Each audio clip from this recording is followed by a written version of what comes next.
You know what? There's a level of Darwinism that kind of just makes sense when we're talking about farming in the middle of Africa, but the Navy SEALs felt that this was appropriate. So let's just dive into how they saved this guy in the middle of Africa. Stay tuned. What is up, guys? You're tuning in to NickyMGTV for another video. As always, you can hit me up on Instagram, Snapchat, Twitter, or down in the comments below if you do have questions. But as always, make sure you guys like, comment, subscribe, notification bell. Literally, I've seen like 50, 70, sometimes as high as 80% of the people not even subscribed to the channel. Please hit the subscribe button because, you know, we're coming out with content probably about every other day pretty much. So I'm always making new stuff here. Name a bunch of YouTubers that do that. Not DWK, just saying. So obviously, yes, the Navy SEALs, everyone's like, oh, they're badass. Look at Jocko. Oh my God. Good. I get it. David Goggins, run my ass off. Oh, I'm about to lose a bunch of weight. Oh my gosh, say a bunch of curse words and sound really hard. I get it. But the Navy SEALs actually do something for the people that aren't writing books and for the people that are not being motivational speakers or whatever other things that you're supposed to do. I'm trying to think of every other, typical veteran thing. But yeah, or be in a movie, or be Dan Bilzerian and actually never make it through SEAL training, say that you pretty much did, but that's just, how it is. But let's get into the fact of what happened with SEAL Team 6 on Halloween night. What a badass night to do this. But looking at it, SEAL Team 6 saved a guy by the name of Philip Walton in Niger, in Africa. Yes, I will make sure I show a picture of that because half you guys, more than half you guys, don't even know where that's at. This is in southern Niger, and Philip is just a little guy that's a farmer. He's a mercenary that's over there trying to do the good deeds, farming on some land, and then, people capture him, and that's pretty much it. And you know what he does? He offers him $40. He's like, I don't know, man. I got $40. That's it. Here's my $40. Will you let me go with 40? And they're like, nah, like, you knew they weren't going to accept $40. Like, who's going to accept $40? But no, they did use him as a ransom for his father's money, which obviously that didn't happen because I'm talking about the story. But looking at it, anyway, it looks like the captors are actually going to try and sell Philip at one point to some, radical groups, and that's where things get kind of dangerous, to be honest with you, because really they're kind of more dangerous than the captors. But they did the dirty work. And if you guys do want to know, yes, President Trump was the one to authorize this attack / hostage capture, which showed that there were 7 people that had captured him, and only one of them had actually survived during the raid. There's no footage, there's no videos, obviously, but we have Philip Walton back, which, by the way, there's just some famous foreign golfer that's there. So I'm like, who is Philip Walton? Why do I care about Philip Walton? What's even more cool is that they were so badass, they used parachutes to go down. Like,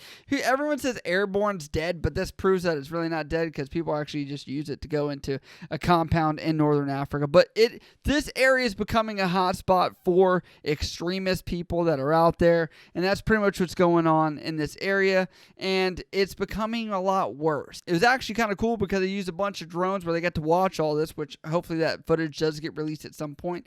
But he was not injured during any of the firefight, and some of the articles are saying that most of these people were dead before they even knew it, which I don't know how that's possible because you can't know it if you're already dead. But you guys get what I'm saying. And this is occurring in the Sahel region, which is actually the main hotspot that you're seeing where this is growing. And by the way, this is not the first time. There's been 6 French workers that were killed just trying to visit the west side of this stupid park. So it's not like Philip was like, I have no idea what's going on around me. I've got my family, I got my wife here, I've got my farm.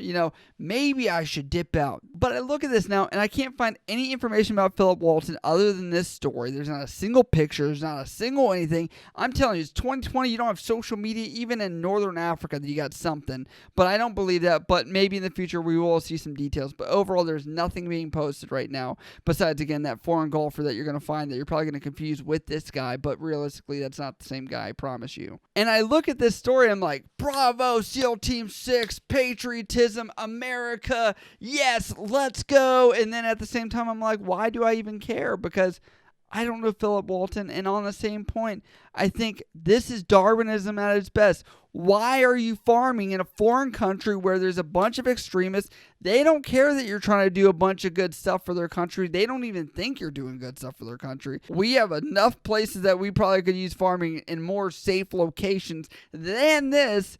Philip, just use better decision-making skills. That's all we're asking for from you out here. But no, Philip is now safe. It looks like he is back in the custody of the U.S. military, or sorry, I should say the local military as well, because it is a task force between the two of them.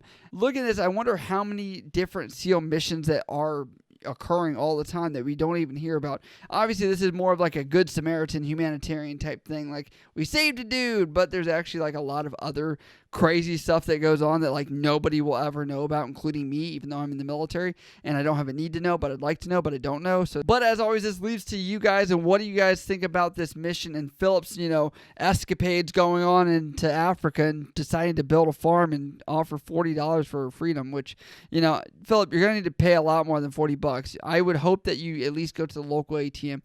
Next time, make sure you have at least $100 in your wallet, and then you probably get scotch-free, but that's just my suggestion overall. But I do wonder, does Philip have any ties with anything? Like, we say he's a mercenary or like some dude that's over there, but why? Like, what else was he tied to? There's no way that they just picked out Philip out of nowhere.